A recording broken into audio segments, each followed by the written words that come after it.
Everyone, welcome to questions on hydrogen bonding.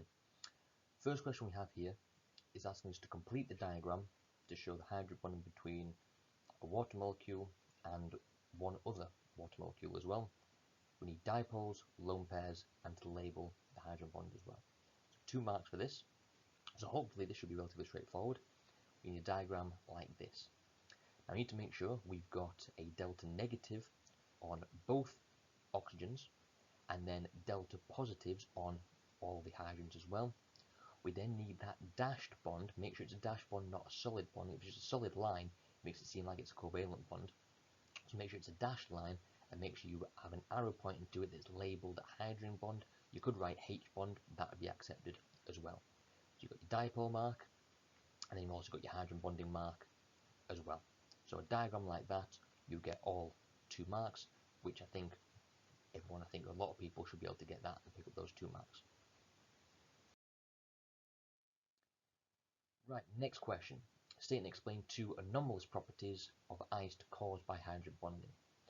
Well, first one, again, these can be now any order. You can have 1 as number 2, 2 as 1 vice versa, doesn't matter. So as long as you've got these 2 reasons.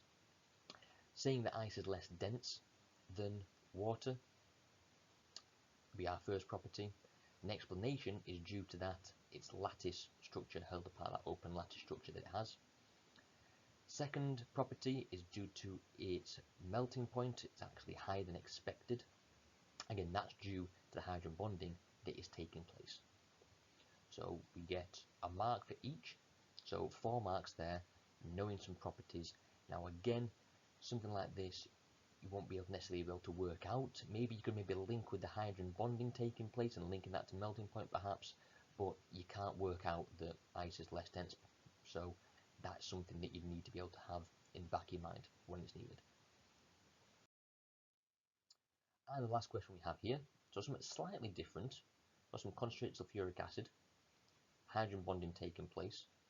So we need to add another H2SO4 molecule to show the hydrogen bonding and make sure we include dipoles, lone pairs, etc. 2 marks for this. So very similar to the first question, but it's now using something slightly different to show hydrogen bonding. So here we are. We have our lone pairs on the oxygen, on each oxygen, and then again we have our dashed hydrogen bond with our delta pluses for our hydrogens, delta minus for our oxygens, and also you can also, hasn't mentioned it in this one to label it up, but I think I would always, in good practice, always label up the hydrogen bonds, have an arrow pointing to it and write hydrogen bond or H bond. If we have a structure that looks like that, then we should be all okay. So let's check boiling points there.